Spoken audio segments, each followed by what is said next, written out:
자, 이어서 가겠습니다. 다음 가인물의 활동을 옳은 것을 보세요.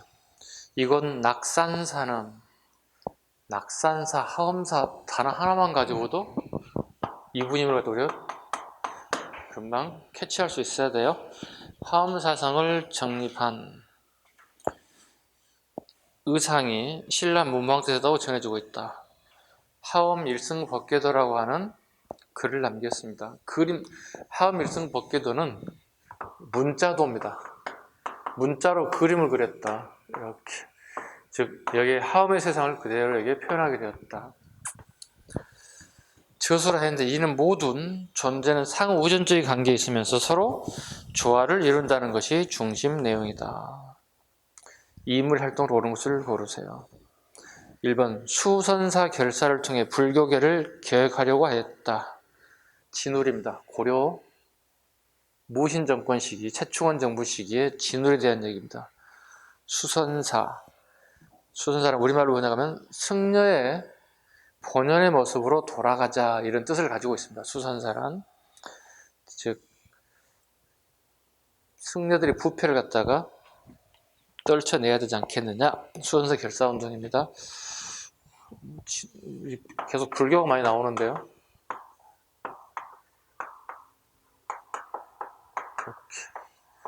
진울이 활동했던 시기는 거조사, 영천의 은혜사를 얘기하는 거고요. 진울이 처음 여기 가서 결사운동을 출발했던 것이고요. 그 다음에 길상사, 오늘날의 순천이죠. 네. 순천에서. 그 다음에 수선사 결사운동. 명칭이 이렇게 바뀝니다. 누구에 의해서? 최충원에 의해서. 그 다음에 송광사.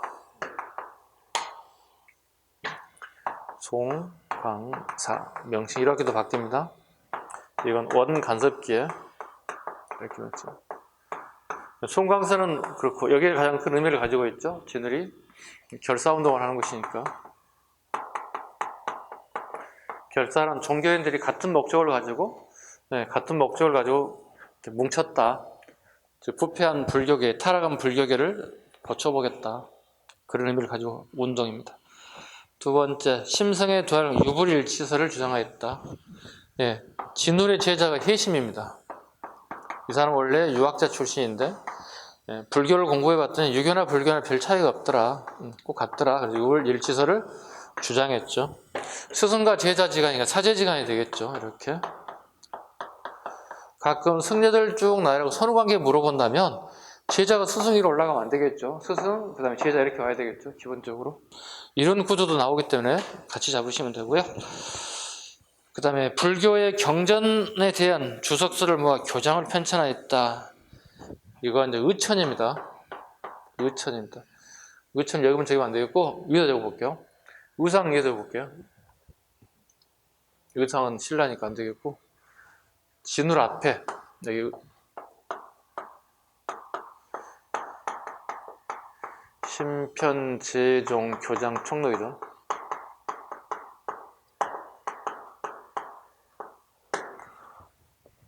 의천. 우리 알다시피 중대죠. 고려 중대 문종의 아들이고 그 다음 숙종의 동생이죠.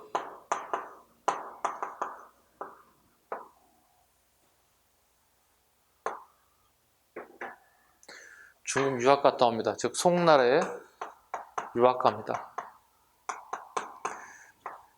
송요, 그 다음에 일본의 불서를 모아서 만든 책이 심편제종교장 총록입니다. 일본 놈의 시새끼들은 이걸 속장경이라고 얘기했죠. 속장경이라는 단어는 아주 잘못된 표현입니다. 아셨죠? 네, 잘못된 표현입니다. 왜냐하면 우리가 처음 만든 것을 초조대장경, 두 번째 만든 걸 제조대장경, 다르게 표현하면 그 활자판이 8만 개 넘을 때 8만 대장경 이런 표현을 쓰는데, 그러니까 속장경이라면 대장경처럼 보이는 것 때문에 이건 잘못된 표현입니다. 차라리 뭘로 하라고요? 교장이 더 맞는 표현이고요. 속장경이라는 지문은 틀린 지문이에요. 의천이 만든 겁니다. 그 다음에 인도와 중앙아시아를 여행하고 천추국전을 남겼다. 이거 해초 다 아실 거고요. 고통받는 백성을 구제하고자 하는 관음신앙을 의상입니다. 관음신앙. 현세가 아니에요? 내세가 아니에요? 현세가 아닙니다. 중생들은 꼭 죽어서 천국 가는 거 아니야. 지금 우리가 살고 있는 그 천국이야. 이렇게 얘기하고 있습니다. 19번. 밑줄근 이 종파에 대한 설명을 옳은 것. 이것은 구산선문의 하나인 희양산문이 밑줄근 희양산문. 네. 희양산문. 이게 문경 봉암사입니다. 중심 사찰이 경상북도 문경 희양산파입니다. 희양산 내에 있는 절 이름을 이렇게 얘기하는 겁니다. 개창한 지증대사 탑비와 승탑입니다. 비문에는 도의가, 도의면 줄이면 되겠죠. 우리 선정을 가져오신 분이죠. 남선정입니다. 이분은요. 도의가 당에 들여와 처음으로 선을 말하였고 뒤를 이어 도윤, 범일, 무염 등이 당에서 선을 배우고 들어왔다는 기록에서 신라하되 이 종파의 수용 과정을 알 수 있습니다. 선정입니다. 우리나라 선정을 도의에게 처음 우리가 이렇게 들어온 걸로 기록되고 있습니다. 도의. 도의가 만드는 게 처음 뭐죠? 가지산파죠. 장흥의 염거, 그다음에 채징. 실은 요때 만들어지죠. 장흥의 가지산파가요. 그렇지만 그의 오리지널 스승이었던 도의가 가지산파를 갖다가 개창 또는 개조하였다 이런 표현을 쓰죠. 네. 보겠습니다. 옳은 거 골라보겠습니다. 1번. 사직단에서 풍요를 기원하는 제사를 지냈다. 이건 조선시대의 얘기입니다. 예. 유교국가에서 하는 것들이죠. 유교국가는 우리가 보통 농업국가이기 때문에 농업에 대한 부분을 되게 신경을 많이 쓰죠. 그래서 보통 종묘사직이라는 단어를 쓰죠. 종묘도 제사 지내고 사직도 제사 지냈다. 선대 왕과 왕비의 얘기입니다. 왕과 왕비의 제사 지내는 걸 때 종묘 제사 지낸다 이렇게 하는 거고요. 사직은 사직단에서 농신에게 제사 지내고 한 해의 농사를 풍요롭게 기원하는 것. 종묘 사직. 사극보면 많이 나오지 않나요? 왕에게 전하 종묘 사직을 버리려 하시나이까 막 이렇게 하잖아요. 네 아버지 엄마 그 다음에 우리가 먹고 사는 거 다 버리려고 하십니까? 막 이런 뜻이 되겠죠. 앞으로 사극 볼 때마다 생각하세요. 종묘 사직을 버리려 하시나이까. 두 번째, 천명사상을 통해 천명사상 교체, 왕조 교체를 통해서 천명, 하늘의 명에 따라서 맹자사상입니다. 자, 왕이 잘못하면 가호가 있으면 교체해야 한다는 사상입니다. 교체사상입니다. 일명 이걸 뭐라 불러요? 옛날에는 김씨면 김씨, 이씨, 박씨면 박씨가 왕권을 잡으면 계속 대대로 물려받잖아요. 계승하잖아요. 성을 바꿔야 된다. 역성혁명을 주장하는 역성혁명에 대한 정통성을 공부하신 분들이 이제 명자를 보죠. 대표적인 게 정도전이죠. 이 책을 누구에게 줍니까? 조선을 공부하는 이성계 장군의 이거 한번 읽어보시오 이렇게 던져주죠. 아니 내가 이거 읽으면 안 되는데 읽을 자격이 있수다 이렇게 하는 것들이죠. 역성혁명에 대한 얘기들. 시경, 서경, 역경 등을 주요 경전으로 삼았습니다.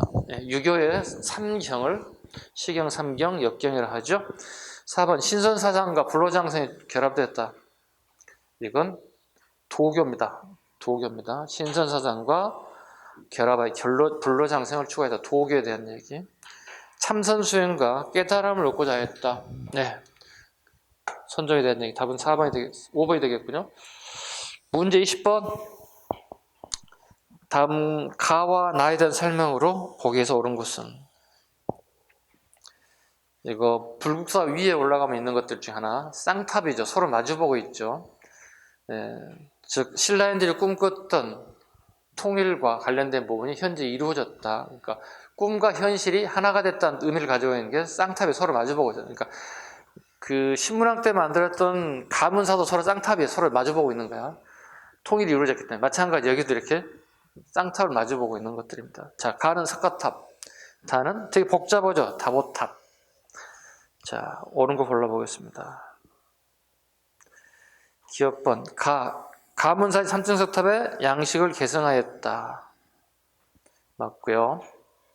그 다음에 니은, 가 내부에서 무구정강 대다른이 발견되었다. 맞습니다. 네, 석가탑에서 무구정강 대다른이 발견되었습니다. 가끔 다보탑에서 발견됐다고 얘기하는 경우가 있는데 석가탑입니다. 되게 틀리기 딱 좋은 지문이죠. 석가탑과 다보탑이 있는데 석가탑에서 발견됐다는 사실을 기억하셔야 되고요. 디귿번, 통일신라의 전형적인 석탑 양식을 갖추고 있다. 전형적인 탑은 좌측에 있는 3층 탑이에요. 왜? 고구려 백제신라가 하나가 됐기 때문에 3층 탑이 만들어진다고. 그 다음에 기단부가 보면은 1단, 2단 두 개로 굳어있다고. 그러니까 한 단계 더 해야겠다는 뜻이야. 저거나 그 밑에다가, 탑 옆에다가 기단부가 1단, 2단 두 개가 있잖아. 하나, 둘, 기단부, 제일 하단부. 제 위에 있는 탑만 하나, 둘, 세 개가 3층이 되는 거고, 밑에 있는 기단부가 하나, 둘 있단 말이야. 이건 층으로 안 센단 말이야. 이건 한 단계 더 해야겠다. 신라에서 통신라로 발전됐기 때문에, 삼국이 통일됐기 때문에 한 단계 더 해야겠다는 의미를 가지고 있어요. 기단부가 있는 것은요. 그 다음에 니을번, 기단과 탑신의 불상이 도둘새김으로 표현되다. 도둘새김 밑줄고, 우리말로 번역한 거고요. 한자 표현 방법 부조양식이라 불러요. 요즘 더 표기하면 양각에 음각이 있고 양각이 있잖아, 그지? 음각은 그냥 조각가로 파는 거야. 근데 양각은 어떻게? 밑부분을 파내고 밖으로 도출되어 있는 모습을 갖다 우리 보통 뭐라 그래? 양각표, 이거 부조양식이다. 요건 대표형의 양양진전사입니다. 요건 우리 7급 기출에 이 지문 되게 많이 나온 지문 중에 하나가 양양진전사지. 탑이 거의 대부분이 부조양식을 취하고 있습니다. 양양진전사 이거 뭐죠? 선정입니다. 교정이 아니라 선정종파의 특징을 가지고 있습니다. 같이 잡아주시면 됩니다. 양양의 진전사지 3층 탑이 대표적이다. 21번 다음 페이지 갑니다. 빠른 속도로요. 다음 가부터 다의 문화유산을 제작된 순서대로 옳게 나열한 것은 가 보겠습니다. 가는 분황사 모전석탑입니다. 분황사 모전석탑. 우리 선덕여왕 때 아까 했던 것 몇 가지 기억나시죠? 선덕여왕식의 문화재. 분황사 대표적인 모전석탑. 분황사라고 하는 절에 벽돌 전자입니다. 벽돌을 모방한 석탑이 있더라. 벽돌은 아닌데 돌을 일정한 간격을 잘라서 만들었더라. 선덕여왕식. 또 뭐 있었나요? 기억나는 게 있나요? 선자아줌마가 건의했다. 만들었다. 자장의 건의해서 황령사 9층 탑을 만들었더라.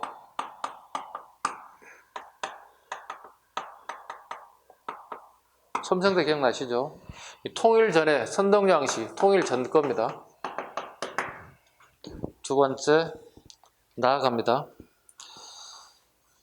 하순 쌍봉사 철감선사 승탑입니다. 하순 쌍봉사 시험에 되게 많이 나오는 게 이거죠. 하순 쌍봉사 철감선사 승탑.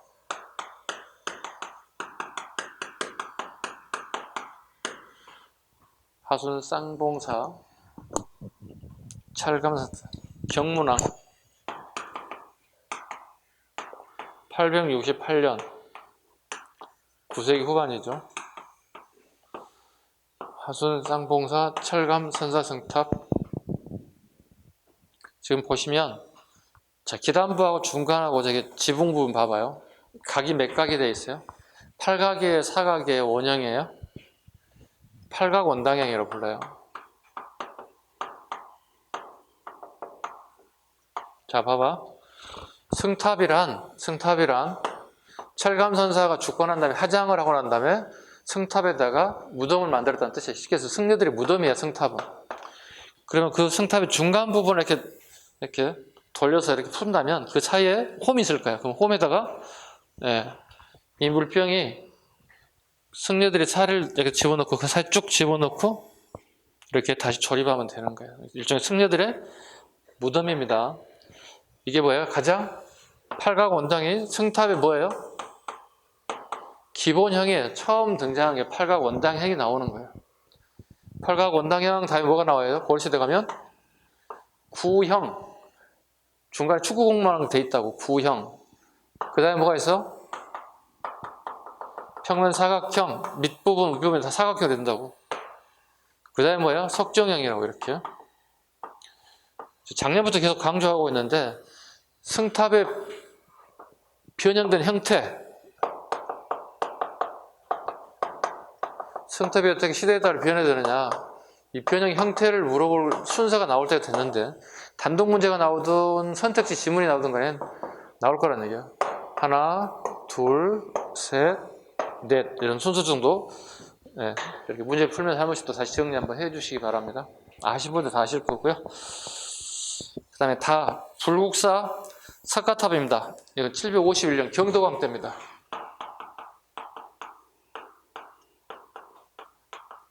(751년) 경도광 때입니다. 네, 분황사 보존석답은 634년. 이렇게 잡으면 되겠죠? 답은 2번이 되겠습니다. 22번. 다음 문화유산을 만든 국가에 대한 설명을 옳은 것을 보기에서 고르세요. 이거 이불 병자상입니다. 발해 거고요. 고구려 양식을 모방했습니다. 이 국가니까 어떻게 발해가 되겠죠? 발해에 대한 설명으로 옳은 거 골라보겠습니다. 서경을 북진 정책의 전진 기조를 삼았다. 이건 태조 왕건입니다. 서경은 평양을 얘기합니다. 두 번째, 중앙육부의 명칭을 6.25식으로 정하였다.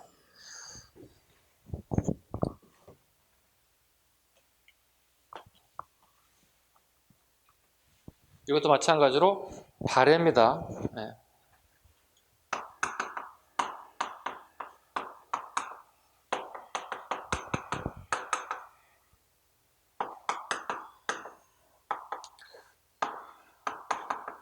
발해는 3성이 있죠.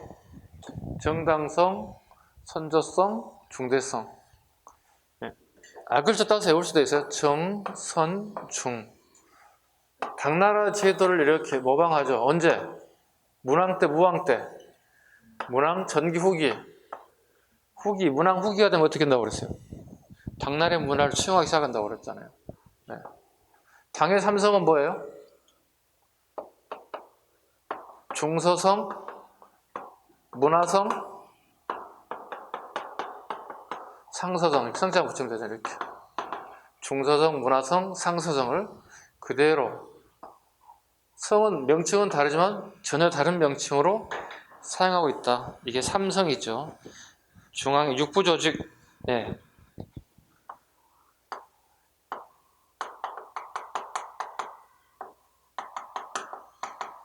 정당성 산하에 자사정과 우사정을 만들죠.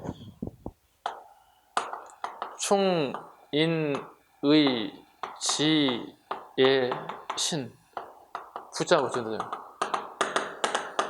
명칭이 전부 다 어디에 나온 거예요?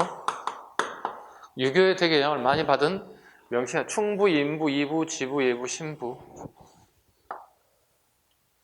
어때요? 정당성 산하에 일원화되어 있습니까? 이원화되어 있습니까? 이원화됐다. 행정조직이 하나, 둘 이렇게 이원화됐다. 이런 표현을 씁니다. 여러분들이 가장 많이 틀리는 게 이게 행정조직할 때 가장 많이 틀린다고요. 신라, 발해, 고려, 조선 이게 막 섞이면 여러분들이 가장 쉬운 듯한데 제일 많이 틀려요. 의외로 많이 틀려요. 행정조직에 대한 부분. 정치, 경제, 사회, 문화 어렵다. 문화 열심히 빡세게 하는데 엉뚱한 틀려온다고. 네, 잡으시면 되겠습니다. 중서성, 문화성, 상서성이 발해는 정당성, 선조성. 고려로 어떻게 바뀌어요? 두 개 합쳐볼까요? 중서, 문화성, 이렇게 상서성으로 이렇게. 그럼 뭐예요? 발해는 삼성이 반면에 고려는 이초들 그대로 가졌다. 이성으로 쓰는 거죠. 그러니까 고려 실정에 맞게끔 썼다 이런 표현을 쓰죠. 이성 육부제도가 들어들어. 육부는 그대로 들어오니까 상관없어. 대신에 조선은 봐보자. 조선도 삼성 육부제도이죠. 그죠? 조선 삼성 육부제도인데 여기 삼성은요 전혀 다른 형태를 취하고 있습니다. 즉 영의정, 자의정, 우의정. 삼성이 아니라 조선. 조선은 삼성이 영의정, 자의정, 우의정 전혀 다른 형태를 취하고 있더라. 삼성처럼 보이지만 전혀 색다른 명칭들을 사용하고 있더라. 6번은 꼭 같아요. 구분하시면 돼요. 이렇게. 자, 다시 당나라, 중서성, 문왕성, 삼성제도. 발해, 문왕 후기에 받아들였다. 명칭이 달라졌다. 삼성은 삼성의 정당성, 선조성, 중대성. 고려는 우리 실정에 맞게끔 이성 육부제도로 하더라. 조선은 삼성 같은데 삼성이 아닌 전혀 다른 색다른 아주 개성 있는 또는 아주 특색 있는 제도를 만들더라. 명의정, 자의정, 우의정. 이걸 우리 뭐라 불러요? 의정부라 불러요. 국가의 중대사를 의결하고 결정하는 기구예요. 즉 고려의 도병마사, 도평의사와 유사한 기능을 가지고 있는 게 의정부입니다. 디귿번, 인한, 대응 등의 독자적 연호를 사용했다. 인한, 대응 등의 독자적인 연호를 사용했다. 인한 누구예요? 무왕. 대응과 보력은 문왕입니다. 네. 지방간을 감찰하게 예사장을 파견하였다. 문무왕 시기에. 답은 니은, 디귿 3번이 되겠습니다. 자, 이렇게 해서 문제를 좀 풀었고요. 이제 그동안에 우리 나왔던 기출 사례를 좀 한번 이제 또 한번 열심히 또 한번 풀어보도록 하겠습니다.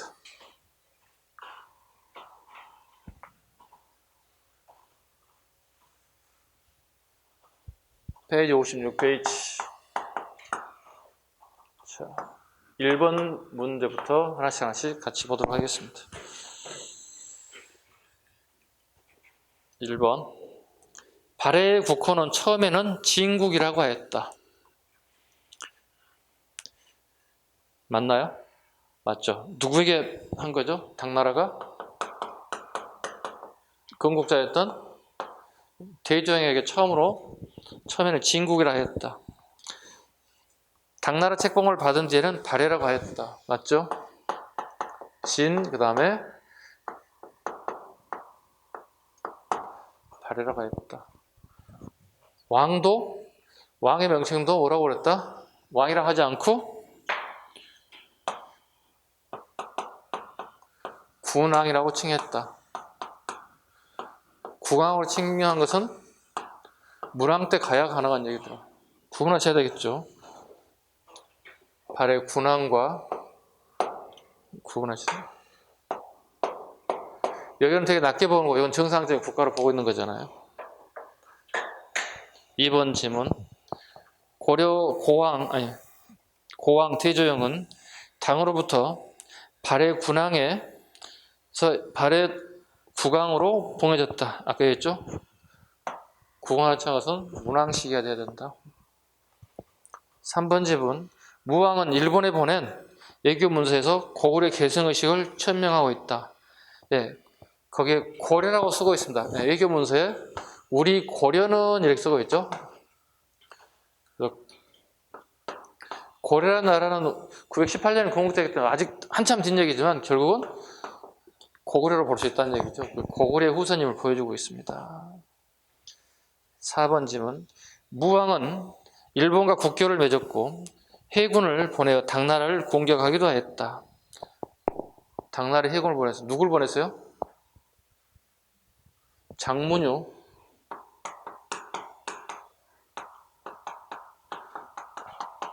산둥성을 공격. 뭘 설치했다? 발해관을 설치했다. 이거 무왕 때니까 꼭 기억하셔야 돼요. 자주 나오는 인사니까. 자, 사료 보겠습니다. 우리 책에 나왔던 사료 꼭 같은 사료가 들어가 있습니다. 무왕 14년 대무예가 장문유를 파견하여 해적을 거느리고 둥주를 치니 현종은, 해적은 우리나라로 치면 수군인데 이게 신당서 기록이기 때문에 그네들이 우리를 해군으로 보지 않고 수군으로 보지 않고 해적으로 보고 있다는 거야. 현종은 급히 문의를 파견하여 유주의 군사를 동원시켜 이를 공격한 한편 태복 원해랑 김사란 이루었습니다. 김사란을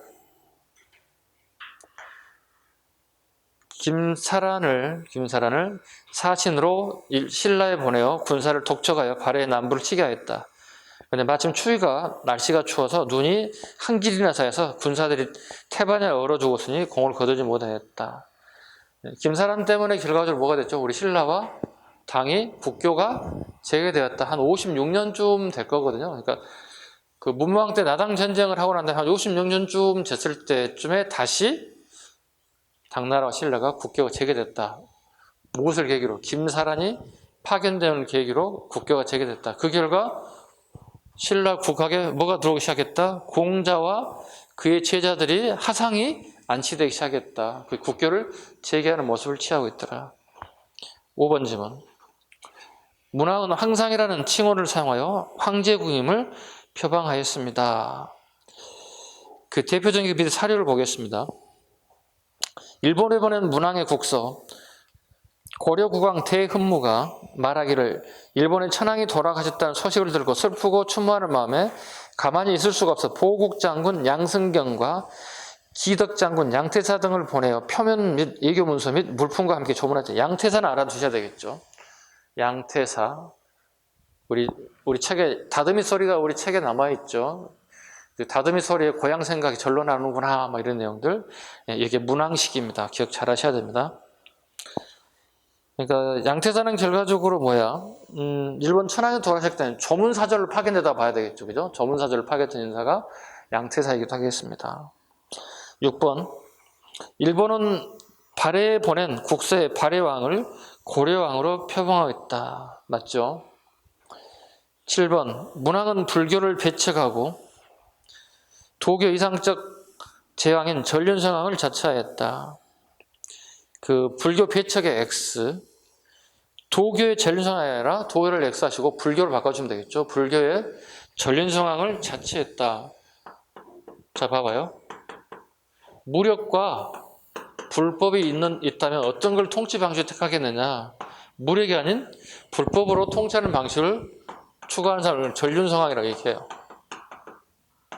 전륜성왕을 자칭하더라. 누가요? 발해의 문왕이. 뿐만 아니라 신라에도 하나 더 있죠. 발해의 문왕. 신라에 누구예요? 땅 넓히는 왕. 진흥왕도 이걸 추구하죠. 땅은 다 넓히고 다 넓히고 죽일 사람 다 죽였어요. 그러고 난 다음에 나는 전륜성왕이 좋아요 이렇게 하고 있어요.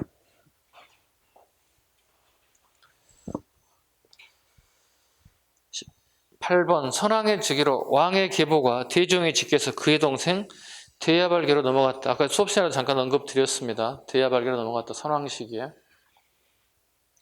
9번. 선왕 때 야율야복에 의해서 호란성이 포위되었다.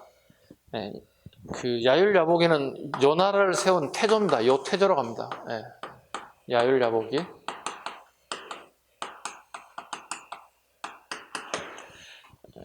호란성에서 포위되었다. 그러니까 포위되고 난 다음에 왕과 그 다음에 왕족, 귀족들이 아주 잔인하게 죽음을 맞이한 마지막 최후의 장소가 호란성이기도 합니다.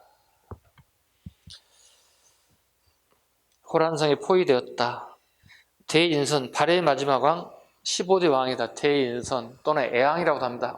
슬픈 왕입니다. 애왕이라고도 합니다. 그 다음에 10번. 발해는 통일신라의 경쟁의식을 가져.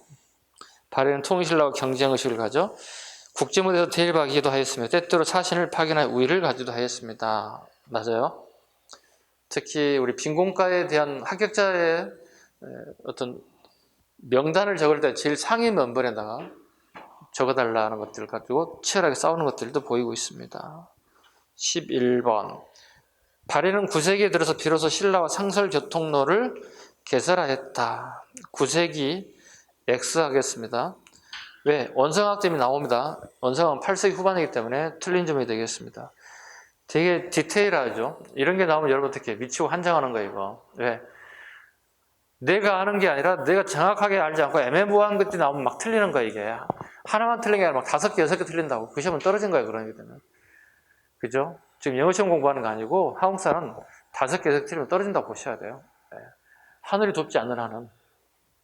그죠? 다 100점 작전하고 들어오는 게 한국사 과목이 이건 거의 불가능에 가깝습니다. 12번 갑니다. 유득공은 남쪽의 신라와 북쪽의 발해를 남부국이라고 표현하였다. 그죠? 책 어디에서?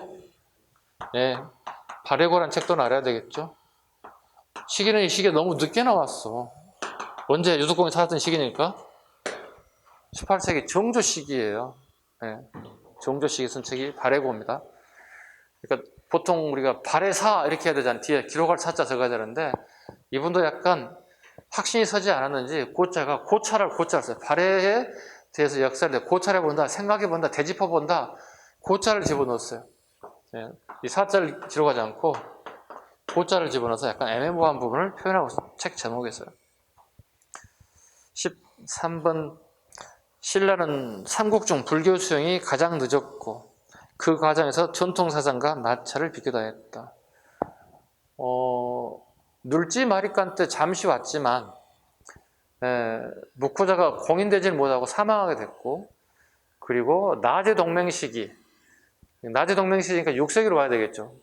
진흥왕의 그러니까 장수왕하고 강개토장 시기니까 장수왕 시기에 남진절기 펼치자 신라와 백제가 나제 동맹을 맺는데 나제 동맹이니까 6세기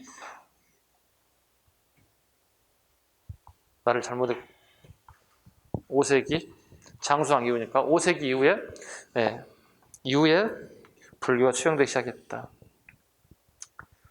14번 삼국 불교의 윤회설은 왕이나 귀족, 노비는 전생의 업보에 의해 타고났다고 보기 때문에 신분지를 정당하는 관념을 가졌다. 네, 일종의 이걸 업설이라고 그러죠. 여러분이 지금 현재 왕족이고 귀족이고 한 것은 예전 500년, 1000년 전, 2000년 전에 살았을 때 되게 덕을 많이 쌓았다는 거지. 덕을 많이 쌓았기 때문에 현세에 와서 이 정도 위치에 자리하고 있다. 또 농민이라든가 일반 노비 같은 경우 마찬가지지. 예전 전생에 500년, 1000년, 2000년 전에 이 정도의 업을 쌓았기 때문에 현세에 와서 이 정도밖에 신분이 되지 않는다는 얘기지. 제가 여러분 전부 다 전생을 봐드렸잖아요. 그죠? 전생을 봐드려 지금 여러분들 500년 전, 1000년, 2000년 전 전부 다 여러분 신분 최소한도 뭐야? 지금 과거시험 준비한 분이잖아, 지금 다. 그치? 그럼 최소한도 고려시대 어떻게? 양인 이상의 신분이었다는 얘기지. 예를 들어 1100년 전에 따져본다면 양인이면 농민 이상이잖아요. 농민은 과거시험을 볼 수 있지만 실제로 보지 못했어요. 먹고 살기 힘들어서. 거의 대부분 그럼 누가 보는 거야? 사대부들이 보는 시험이야. 그럼 여러분 어떻게? 지금 과거시험 준비하시면 최소한도 여러분들 고려시대 태어났던 뭐가 되는 거야? 신분이? 최소? 사대부야. 양반이 안직이야. 어때? 이렇게 해봐, 올려봐. 어깨 좀 올려봐. 이렇게 해봐. 몸 좀 풀어봐. 으쓱 해봐, 이렇게. 몸도 풀 겸해서 으쓱 해줘 보라고. 아, 내가 오늘 선생님 전생을 봐줬는데 예전에 사대부였대, 고려시대. 난 선생님, 고려시대 공주 아니었을까 생각하시는 분 있으면 착각하지 마시고 그냥 사대부로 가. 아셨죠? 이걸 뭐라고 한다고? 업설이라 한다고. 즉, 정통성을 확보하려고 하는 취지를 가져가는 게 업설입니다. 예. 나가실 때 500원짜리 하나씩 넣고 가야 돼, 함에다가. 전생을 봐드렸으니까. 완전 TC하잖아. 보통 5만원 받아야 되는데, 500원씩만. 500원씩만 넣고 가시기 바랍니다, 함에다가. 예. 이어서 가보겠습니다. 15번. 신라에서는 호국불교가 크게 성행하였으나, 밀교는 성행하지 않았다. 밀교 동그라미 치고, 밀교 성행합니다. 밀교 성행합니다. 주로 끝에 사례 나오면 밀교는 주로 치료를 한다는 뜻입니다. 환자가 발생하면 치료를 하는 이걸 밀교적 성격이라 불러요. 그러니까 우리의 가장 취약점이 뭐냐는 얘기죠. 신라의 의료예요. 의료 기술이에요. 그걸 취약점을 차고 들어오는 겁니다. 네. 그러니까 모든 종교가 처음 전파될 때 불교도 그렇고 천주교도 그렇고 전부 다 의료를 가지고 들어오게 되더라. 네. 사려 보겠습니다. 선덕여왕 덕만이 병에 걸려 오래 낫지 않았는데 풍륜사 승려 법척이 임금의 명을 받고 병을 돌본 지 오래되었으나 효험이 없었다. 이때 밀본 법사가 있었으니 덕행으로 나라의 명성이 높아서 좌우에서 대신할 것으로 청하였으므로 왕이 조서를 내려 궁궐을 맞아들였다.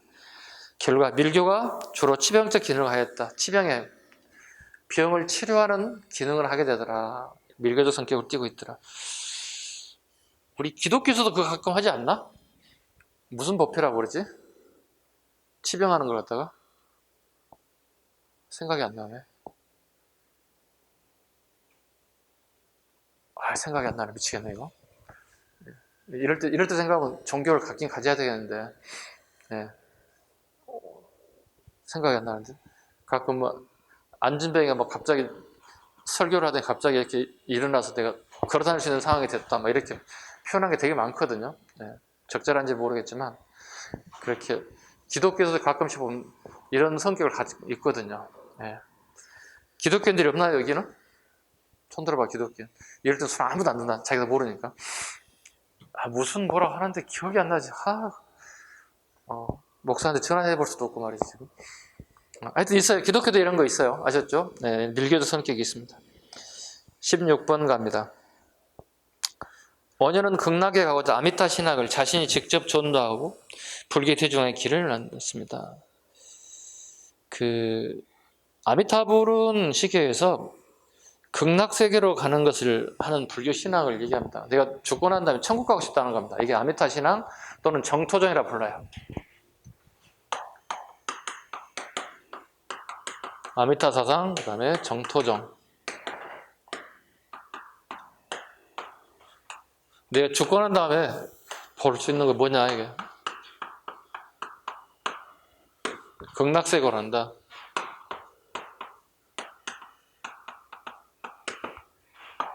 원효의 사상들이.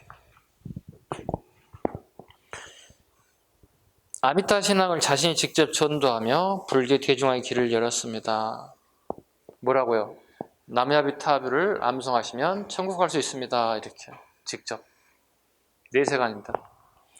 17번 질문. 원효는 신문화정론을 지어 종파 간의 대립을 해소하고자 하였습니다. 맞죠? 18번. 원효는 하쟁의 논리에 따라 중간과 부정론, 유식파의 긍정론 다 같이 비판했다. 이거 설명 안 해도 되겠죠? 아까 계속 열심히 강의했으니까. 예.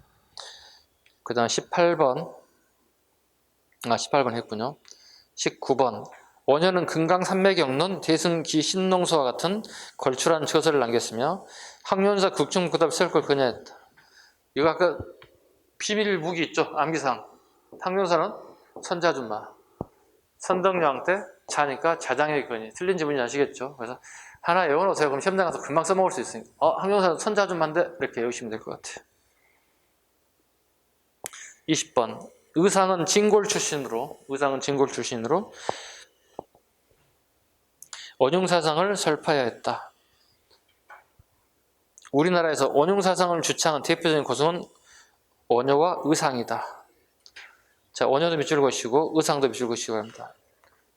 원흉사상이란 모든 사상을 분리시켜 고집하지 않고 더 높은 차원에서 하나로 엮는 교리 통합론을 가리키는 불교 교리를 갖다가 원흉사상이라고 합니다. 어느 곳에 이렇게 이렇게 따로따로 분리하지 않고 하나로 이렇게 묶을 수 있는 사상을 우리는 원흉사상이다. 이렇게. 그래서 원효 사상을 갖다 보통 우리는 원흉무의 사상 이렇게 얘기하죠.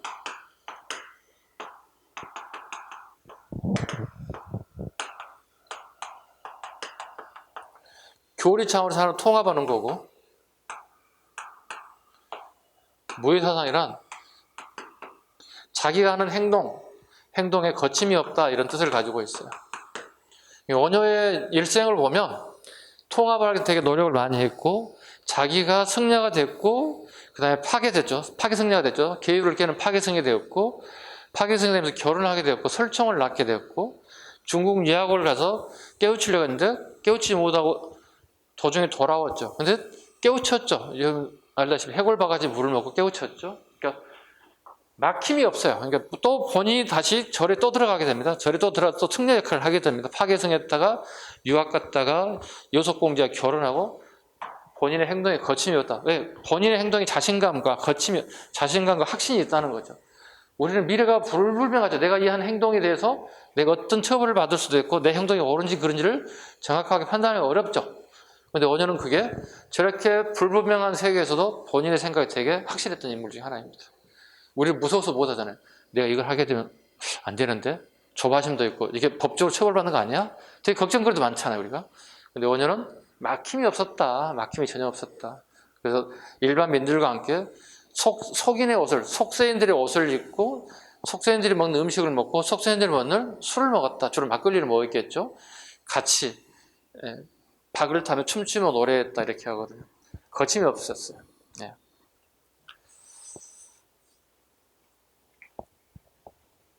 (21번) 가겠습니다. 의상은 하음사상뿐만 아니라 간음신앙을 이끌며 많은 사찰을 세웠습니다. 하음사상, 하음종 사상이라는 뜻이죠. 즉 왕권 강화의 가장 핵심적인 사상이 하음사상인데요. 하음사상은 가장 기본적으로 무슨 책을 읽어야 되겠습니까? 하음경을 읽어야 됩니다. 하음경은 부처의 말씀을 가장 간결하고 화려한 글씨체로 쓴 게 우리는 하음경이라 불러요. 불경인데요. 네. 하음경은 의상만 있는 게 아니라 모든 성녀들이 읽는 책의 기본서예요. 교정 성녀들이 읽는 가장 기본서예요. 이해 가셨죠? 왜냐하면 훗날 우리 고려시대 진울이 선종이잖아요. 선종스님이 어떻게 책을 읽고 터득하는 게 아니잖아요. 해대가 안 되니까 어떻게 하음경을 읽고 난 다음에 본인이 터득한 거야. 아니 교정 성녀였던 원효대사는 책을 안 읽어도 터득이 안 됐잖아. 그런데 유학도중에 해골과자의 물 하나 딱 순간 터득했잖아.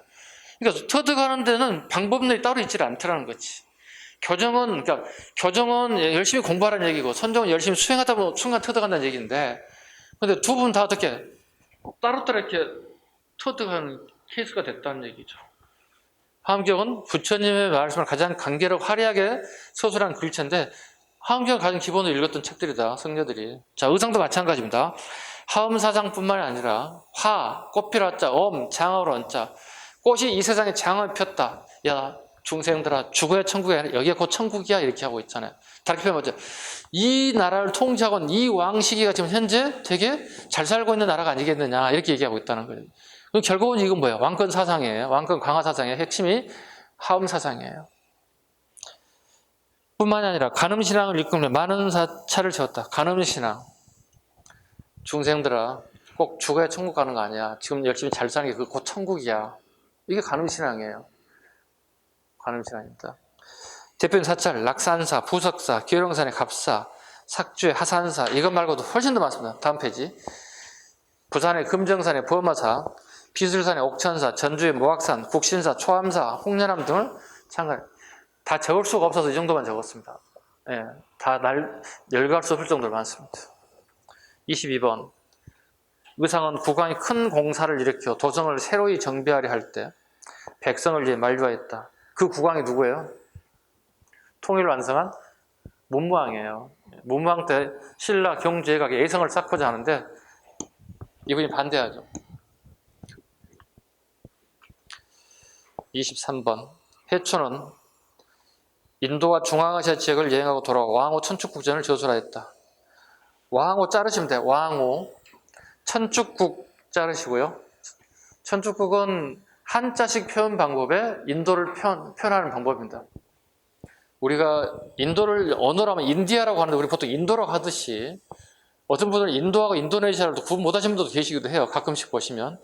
예, 인도의 영어 명칭 인디아, 우리가 표현하는 방법이 인도 이렇게 한다고. 그러다 보니 인도와 인도네시아를 구분 못하는 분들 가끔 계시는데 이와 같은 방식을 얘기하는 겁니다. 왕호 천축국 저술하였다. 실은 우리가 해초가 우리나라 사람들이 안 게 얼마 오래되지 않습니다. 해초는 중국 성녀인 줄 알았어요. 근데 중국 책에 신라성 해초 이렇게 나와요. 이게 신라 사람이네. 이때야 겨우 신라 성녀가 해초라는 걸 사실 알게 됐습니다. 24. 김원창의 난이 일어난 국왕 때는 도의를 통해 당으로부터 남종선이 도입되었습니다. 남종선 밑줄 그시고 도의 밑줄 그시고 이때가 헌덕왕입니다. 밑줄 그습니다. 김원창의 난이라는 것은 헌정이 이렇게 나오면 여러분 어떻게 이게 기출이 아니고 새롭게 나오게 된다면 이거 무조건 다 틀리게 돼 있어요, 여러분들이. 왜? 그 지문 자체가 옳은지 틀린지 몰라요. 내용은 알겠는데 시대를 맞는지 모른다는 뜻이야. 김원창의 난이라는 것은 헌도강, 도의가 들어온 것도 마찬가지 헌도강 때라.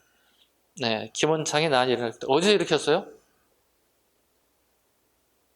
웅진에서. 무엇에 대해? 왕이 개성권에 불만이죠. 왜? 아니 왕이 아까도 잠깐 언급드렸잖아요. 김양상이 선덕왕이 됐잖아. 그러고 다음에 누가 와야 돼? 자기 아버지가 와야 되잖아. 부친인 김주원이 왕의 개성권을 물려받기 이 두 사람끼리 약속이 돼 있었다고, 이 두 사람끼리. 근데 갑자기 어떻게 선덕왕 다음에 원성왕이 자리를 차지해버렸다고, 이렇게. 이 사람은 뇌물한계예요. 뇌물한계 진골들이에요.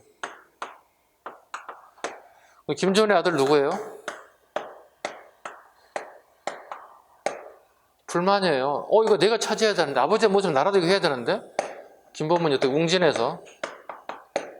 이 사람들 뭐예요? 무혈한계입니다. 결과적으로 하대는 왕의 개성권이 누가 싸우는 거죠? 뇌물한계하고 무혈한계가 치열한 왕의 개성권을 가지고 싸우더라는 얘기입니다. 핵심은 아까도 얘기했다시피 되게 중요한 부분이 뭐죠? 이거예요. 이분이 무혈한계입니까? 뇌물한계입니까? 끊임없이 물어본다고. 이해가셨죠?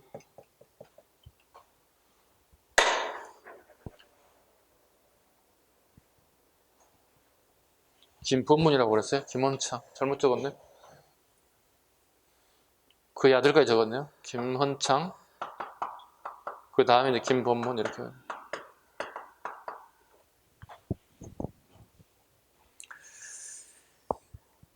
자, 사료 하나 보겠습니다. 이게 사료가 나올 것 같아서 보겠습니다. 24번의 사료입니다. 당나라 장경. 장경이란 당나라 목종의 연호. 821년부터 824년 사이. 자, 장경 연간에 도이가 서쪽으로 바다를 건너 중국에 가서 서당대사의 기쁜 뜻을 보고 지혜의 빛이 스승과 비슷해지자 돌아왔으니, 결국은 터득했다는 뜻이에요. 부처가 됐다는 거예요. 그 다음에 오타다. 근이라고 하면 안 되는데 잘못 쳤네요. 근은으로 수정해 줍니다. 그는 그윽한 이치를 처음 전한 사람이다. 그러나 메추라기의 작은 날개를 자랑하는 무리들이 대붕이 남쪽으로 가려는 뜻을 헐뜯고, 대붕이라는 얘기는 상상의 새인데 큰 새를 얘기합니다. 대붕이라는 말은 상상 속의 큰 새가 남쪽으로 가려는 뜻을 헐뜯고, 남쪽은 어디겠습니까? 경주죠. 신라의 수도 경주로 가려는 것을 헐뜯고, 기양에 공부했던 경제 외우는 데만 마음에 쓸려. 그러니까 교정승려들은 불경을 읽고 계속 암송하는 데만 쏠려 있다는 거야. 왜? 새로운 종파인 선정을 순간 터득하는 종파를 가지고 들어왔는데 무시한다는 얘기지. 얘들이 무시하고, 마음이 쏠려 다투어 마귀의 말과 같다고 비웃으니, 도인은 빛을 숨기고 그 터득한 것을 숨기고 자치를 감추어 서울에 갈 생각을 버리고 마침내 북산에 응가했다. 북쪽산에 응가했다는 얘기예요. 설악산에 응가하게 되었다. 그리고 거기서 누구를 양성하게 됐다? 그의 제자 최증과 최증이 다시 염거를 통해서 본인이 전파하고자 하는 선정의 남종선을 전파하더라. 선정계열의 남종을 즉 남선정을 전파하더라. 남종 상관없고요.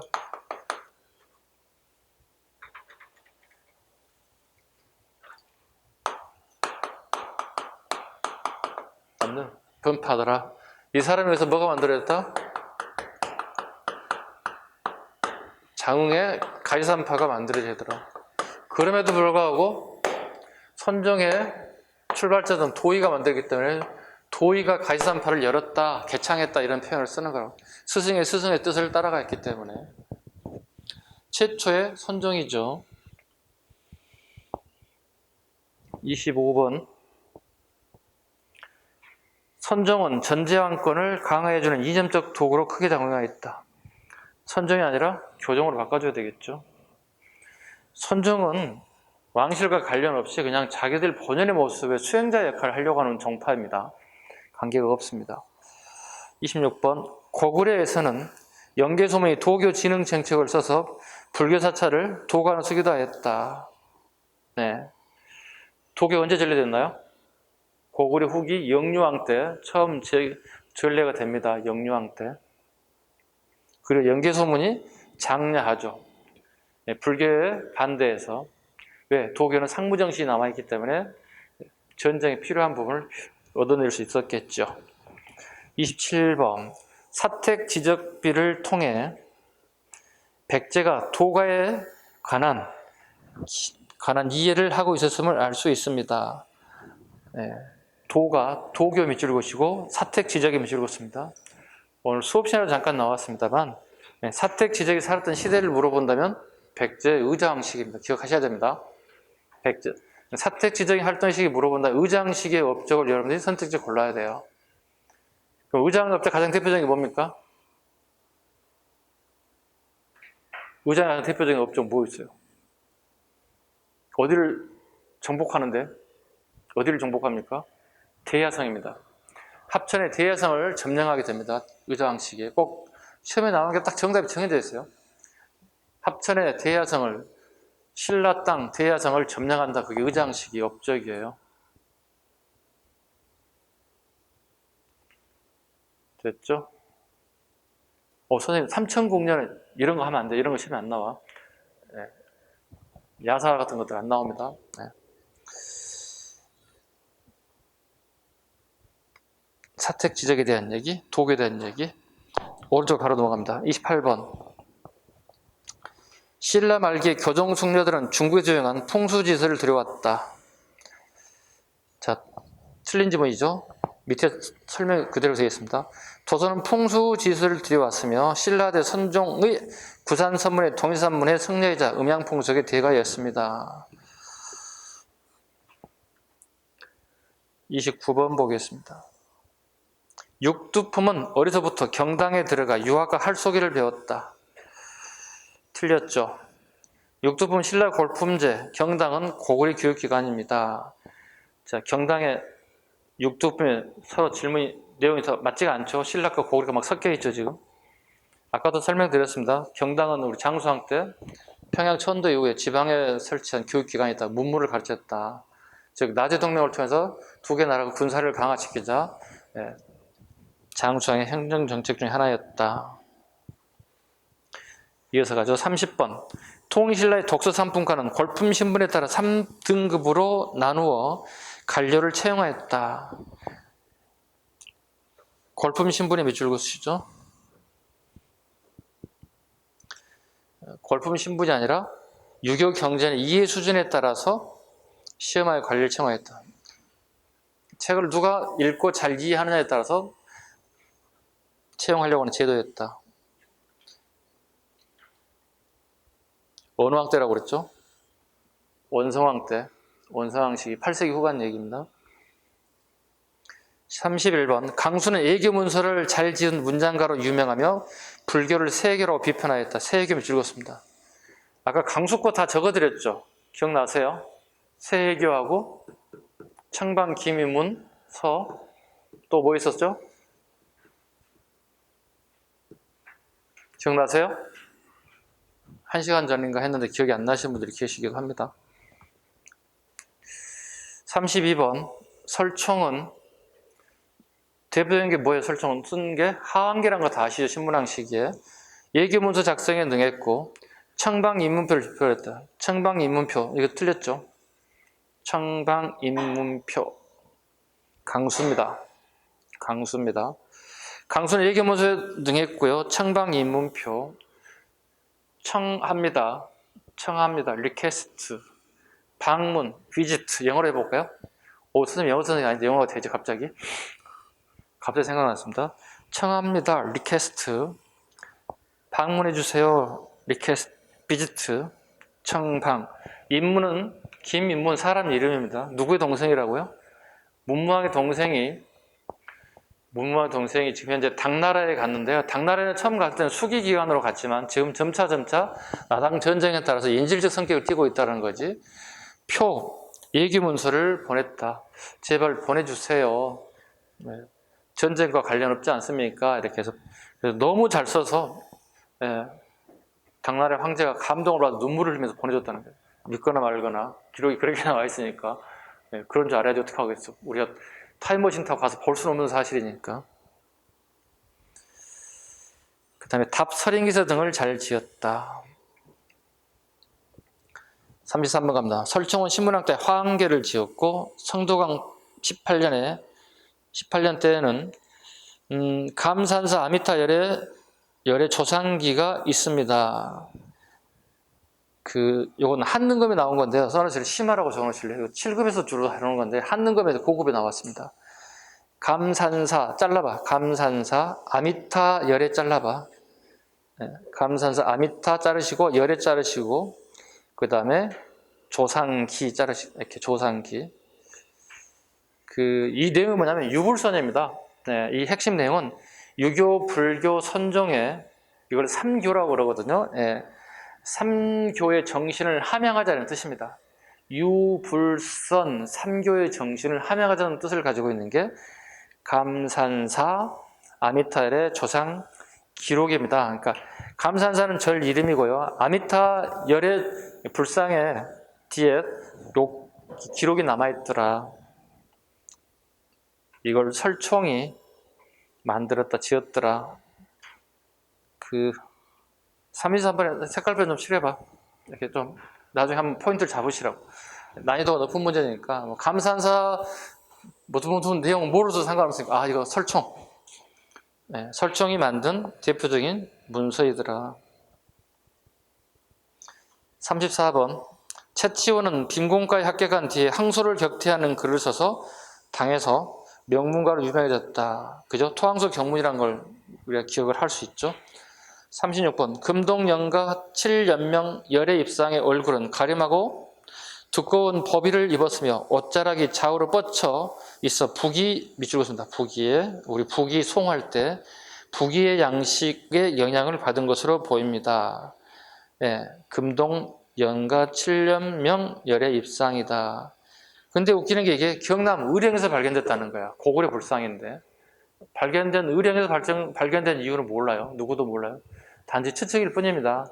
추측하자면 고구려 불교가 신라까지 영향을 미치지 않았을까 추측일 뿐입니다. 그건 답이 될 수 없습니다. 대신에 금동연가 7연명 열의 입상이 고구려 불상이라는 것. 고구려 불상이 신라 땅에서 발견됐다는 뜻.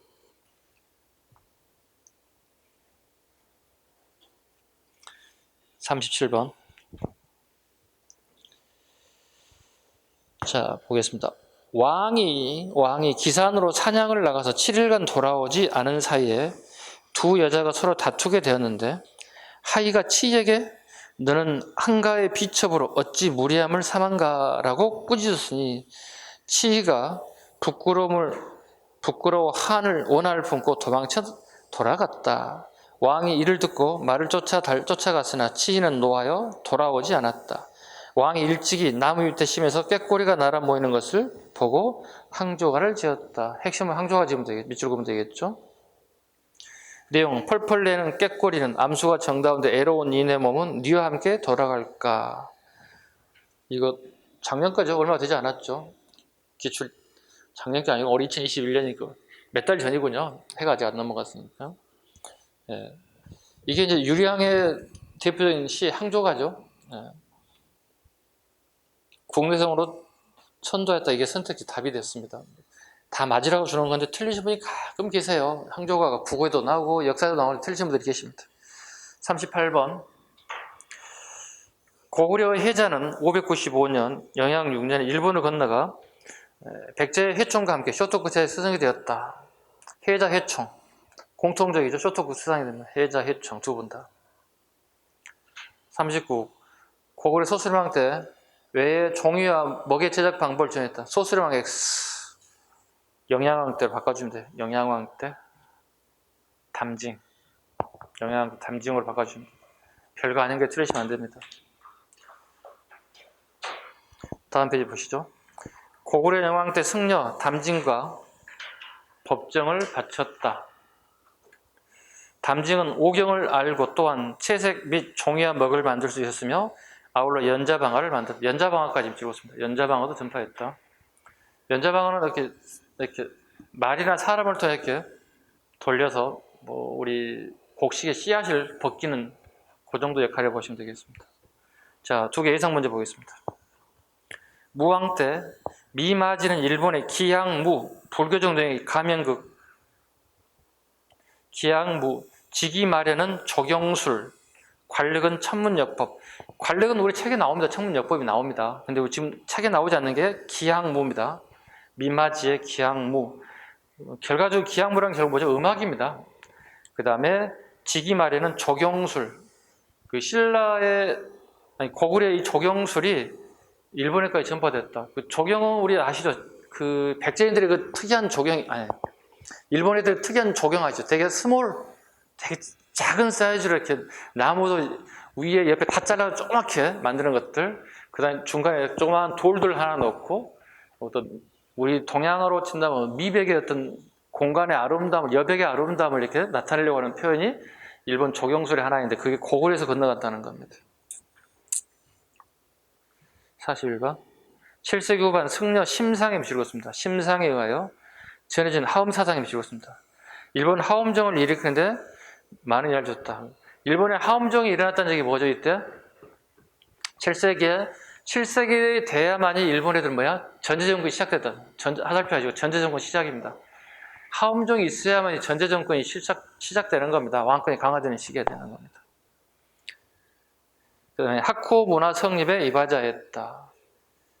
다르게 표현하면 우리가 삼국시대의 문화가 일본에 전파된 걸 우리는 아스카 지역으로 건너갔기 주로 아스카 문화라고 얘기하는 거죠.